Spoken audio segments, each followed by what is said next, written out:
Hi, welcome to Summer Wines today on Let's Cook, hence the sunflower, because we always think of sunflowers in the summer, so it's Summer Wines. And today to do Summer Wines, I have a very special guest. Gary Fish from Gary's Wine and Marketplace is with me today to talk about summer wines. And I have a great menu to go with these summer wines, because summer wines, you always want something lighter, something fruitier, something that can take the heat. So my menu today is terrific. The first item we're going to be doing is we're going to be doing a marinated tomato and cheese salad that we're going to be serving with a Pinot Gris, and that has a watercress dressing. So we're going to take a little break, and then when we come back, I'll show you how to make this terrific salad to go with a Pinot Gris.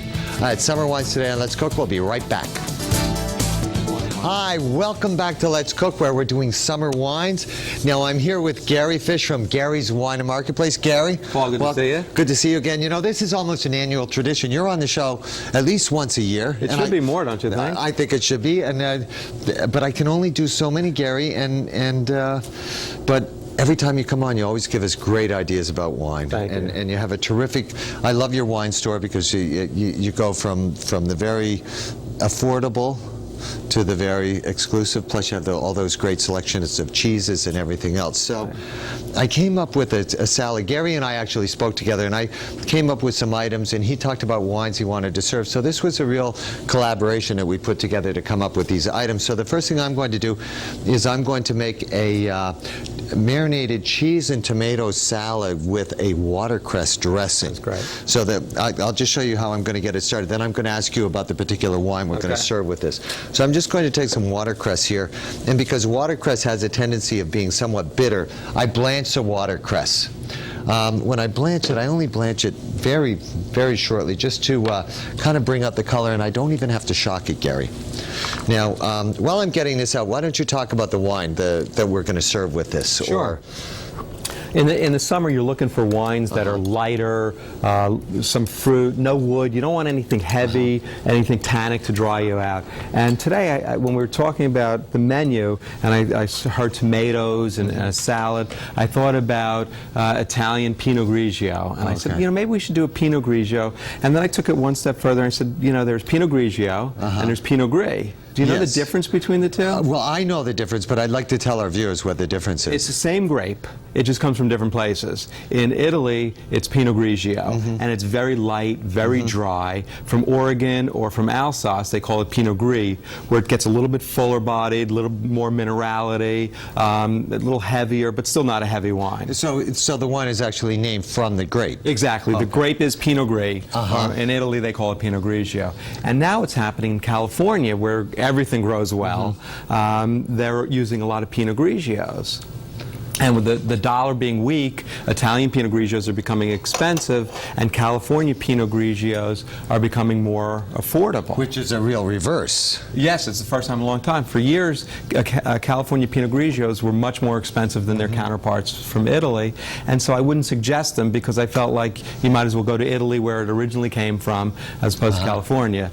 But now the California producers are producing great Pinot Grigios, very inexpensive, reasonably priced, high acidity, racy wines that go very well with lighter summertime foods. So now, this one that we have right here, this is the California one that we were talking about. It's Echelon, and it's funny because on the label they say Pinot Grigio, and then in small letters they say Pinot Gris. So that's to confuse the public, I think, more, or to eliminate confusion. But I think it's confusing to the public because they don't know the difference really. But really, what it's saying is it's Pinot Grigio, but it's a little bit fuller bodied. So it's not as light as Italian Pinot Grigio.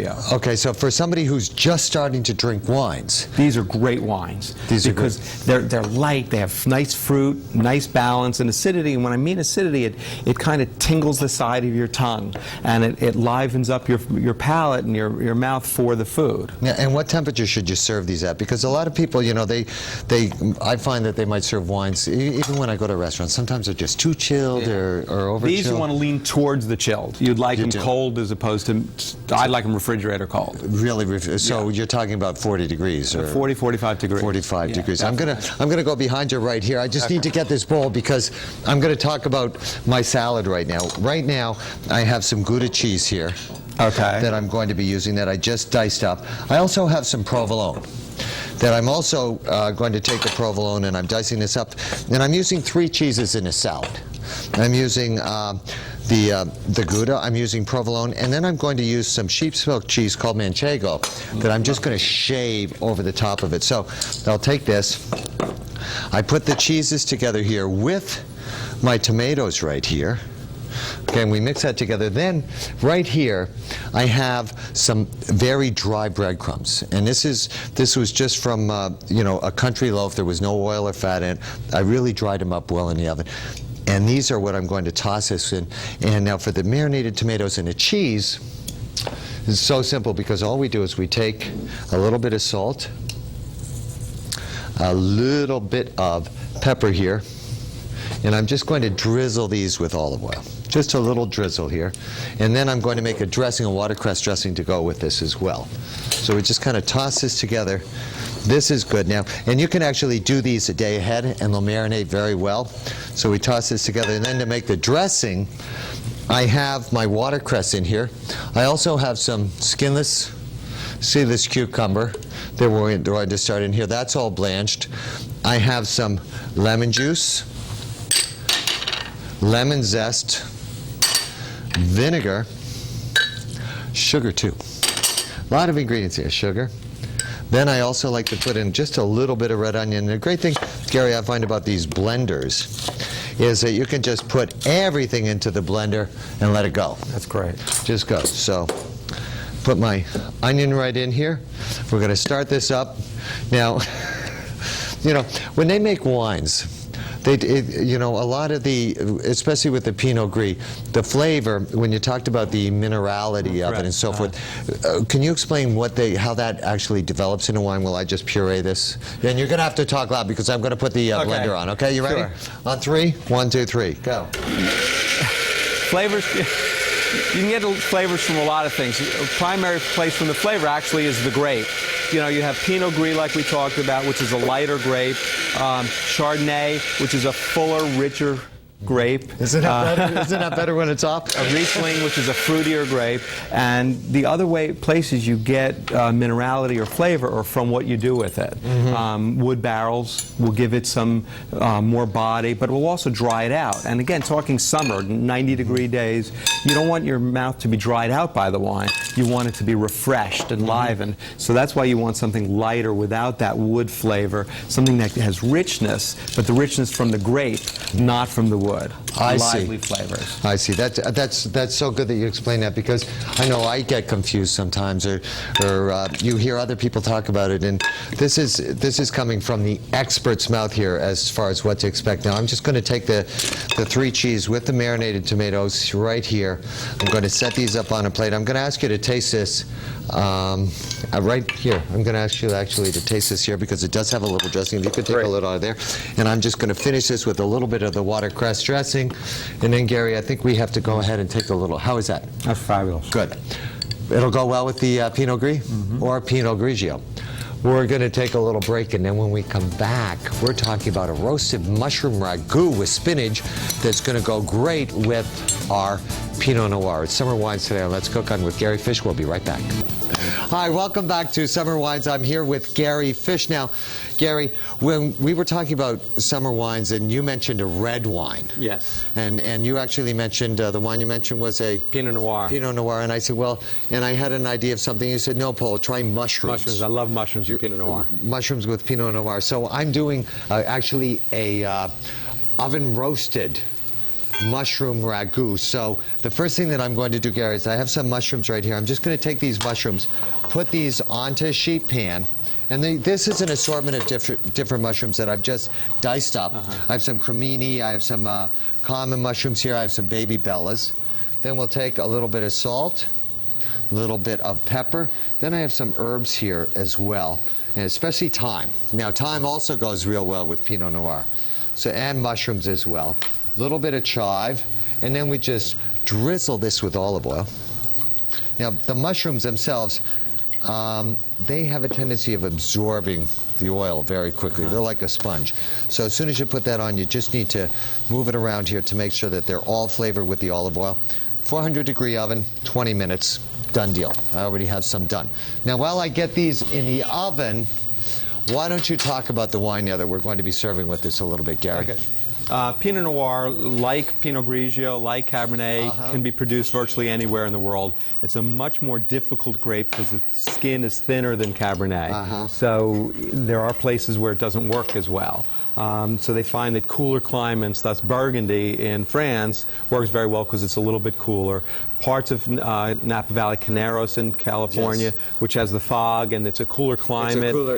What about up in Washington and Oregon? Oregon does very well. Again, cooler climate. There's a place in California called Monterey, which we wouldn't think is cooler because it's further south, but it's right near the ocean. It gets ocean breezes all the time, and it also, I mean, the wind is very strong there. So they found that Pinot Noir works very well, providing that you break the wind with some barriers. So they put some trees up in between the vineyards to cut down the wind, but it's still cool at night. It's still cool at night, so you need the cool nights. And now and Pinot Noir is a red wine, but it's good for summer. Pinot Noir is red wine, good for summer. Why is it good for summer? Because it's lacking tannin. Again, we talked in the first segment about, you know, tannin dries you out.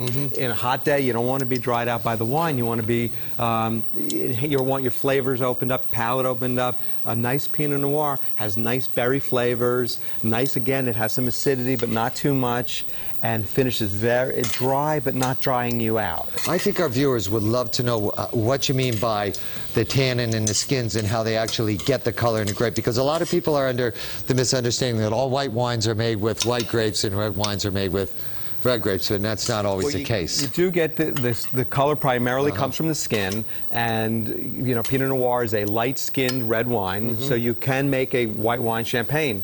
Most champagnes come from Pinot Noir. Pinot Noir. They just take the skin off very early, and it comes out a little light pink color sometimes, and they can make it white. And it's a champagne of grapes. So correct. But you also, in Cabernet, you get the tannin from the skin. So that's a complexity. It's complexity in the grape. It also dries it out. Pinot Noir, the skin is very thin, and there's not as much skin content, so it's a little bit lighter, and you get more fruit that way. It's much easier to drink. You can drink it young. You could serve it slightly chilled if you wanted to. Okay, vintage. Okay, you can drink it young, you said. 99 Pinot Noir, 2000 Pinot Noir, 2000 Pinot Noir are all very drinkable young now. If you're going to Burgundy, it ages better and needs more time. So 97 Burgundy would be great, something older, but they're also much more expensive. Yes. And for summertime drinking, I'm thinking of wines that are, you know, $10 to $15 at the Exactly. most. And this is like an $11 Pinot Noir from the Pinnacles Vineyard in Monterey. Can we open that? I would love to. Now, while Gary opens a wine, let me explain what I was doing while he was going over all that great information about the wine. In this pan here, I took a portobello mushroom and I sauteed it. Then I blanched my spinach in here. Now I have some shallots and a little bit of garlic in there with some chicken stock reducing. To this now, I'm going to add a little heavy cream, and I'm going to let this cook down. Then I'm going to finish it with whole butter. And again, you know, wine is complexity. It's a building of different flavors, different complexities. I'm doing the same thing with the mushroom ragu. So right here on the plate here, I have my blanched portobello. Then I'll take my spinach, which was blanched right here, and I'll set that up on the portobello. Then I have my mushroom ragu right here, that I'm just going to actually, now this ragu could be served cold or at room temperature, but I'm just going to take this, set this up onto the plate here on top of the spinach, kind of make the mushrooms look nice, and then we finish this with the sauce. That's beautiful. Okay, now here, again, I need a little tasting here from you on just on the mushroom ragu right here, Gary, to see how that goes with the wine. I'm going to hold this against my jacket so you can actually get a close-up and you can see how light, that this is not an intensely red, I mean, it's really not intense. You see how light that color is? And it's... and if you smell it, you get great fruit from the nose. Oh, yeah, and it doesn't have that heavy red wine. But it also has a little earthiness. Yes. And when I smell that, and I just tasted this mushroom, it's almost like it's married. You get that same earthiness from the wine as you get from that mushroom. Out of this world. Okay, my sauce is ready. I'm going to go ahead and finish the plate. We're going to take a little break, and then when we come back, it wouldn't be summer without some soft-shell crabs, maybe with a little bit of a pecan cucumber sauce to go with a Sauvignon Blanc. It's Summer Wines Today on Let's Cook. We'll be right back. Hi, welcome back to Summer Wines. I'm here with Gary Fish, and we just finished, right before we went to break, I finished the roasted mushroom ragu with the cream sauce, and of which we had the Pinot Noir with. Which was a great match. Great match. Now, Gary, what's one of your favorite summertime food items? Soft shell crab. Soft shell crabs, which is exactly what I'm going to do right here now. Right here, Gary, what I'll do is I'll take the soft shell crabs and I put them in heavy cream for about an hour. And when I put them in the heavy cream, it has a tendency of drawing the bitterness out of them and so forth. So they're right here in the heavy cream. And then I take them from the heavy cream, drain that off, don't have to pad them dry, and then I simply take them, and I have some seasoned flour here.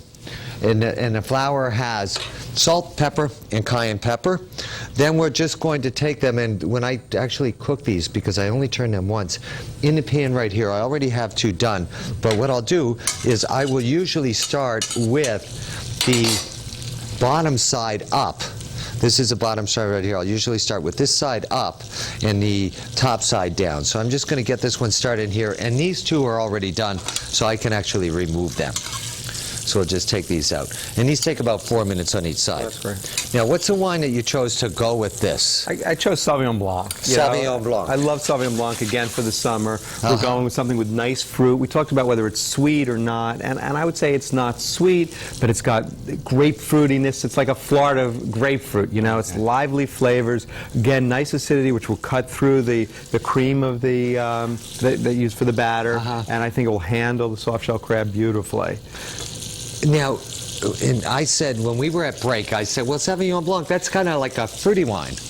And Gary said, it's not a fruity wine, Paul. Well, tell them what it is, Gary. I know you just explained, but I have to emphasize this because if you've never drank wine before, you're just being introduced to wine, or you want a nice light summer wine, this is perfect because... Because it's dry, but not too dry. It's got fruit, it's easy to drink, it rolls off your tongue, it's beautiful. And it's citrusy, right? Almost citrusy, like a grapefruit. And they can be in the grassy style or the grapefruity style. The one I picked is more in the grapefruity, but either way, it's easy to drink and chill it. Now, I need you to open this wine for everybody, okay? And we're going to move the wine over here. No, because he's going to explain, this doesn't have a corkscrew. This is Villa Maria Sauvignon Blanc from New Zealand. I'm having more trouble with this than with the corkscrew. Okay, you got it? Good. And it's a regular enclosure like you would get on a bottle of oil or soda or something like that. What they're trying, there's a big problem with corks now, and you know, up to 10% of wine is ruined just because of the cork. So some of the inexpensive producers are, or wines that don't need to age, they're putting these enclosures which handle very well. And a couple things. One is if you can seal it, and if you take it on a picnic or you go someplace, you're not going to lose it. It's not going to spill all over, and it's great. And for wines that are not designed to age, it's perfect. They're testing it for ageable wines, but they haven't done it yet. That's fantastic. Okay, you know, I'm going to taste that in just a second because I have a special sauce to go with the crab cakes here that's going to really balance well with the Sauvignon Blanc. That's a cucumber sauce, piquant cucumber sauce, and I have the ingredients right here that we're using to make it. It has capers, parsley, cucumber, scallions, lemon juice, cayenne pepper, salt and pepper, and of course a little bit of olive oil. Great thing about this, and you might thin it down with a little water if it's too tight, but we just take the scallions with the cucumbers, with the parsley, with the lemon juice, no seeds there, with the cayenne, with the capers, and then we just, this is our sauce. It's so simple. And the capers, you know, are salty, so you don't need too much. A little bit of water, and finish it with olive oil. And this is the sauce to go with our soft shell crabs that we have here. Now, I already have two done that are done right here, and I'm just going to actually, we only have about, oh, actually, you know what, Gary, time just flies. I have such a good time with you, time flies. We only have about 45 seconds. I'm going to put the spicy piquant cucumber sauce here to go with the soft shells. Looks beautiful. Thank you. I'm going to taste this terrific Sauvignon Blanc. I'm going to cheer you. Thank you so much for coming on the show. Thanks for having me. I want to thank Gary Fish. I want to thank everybody out there for watching. And remember, Gary's Wine and Marketplace, great place for wines and cheeses. Thanks. You have a great day, and we'll see you next time. Cheers, Gary. Thanks.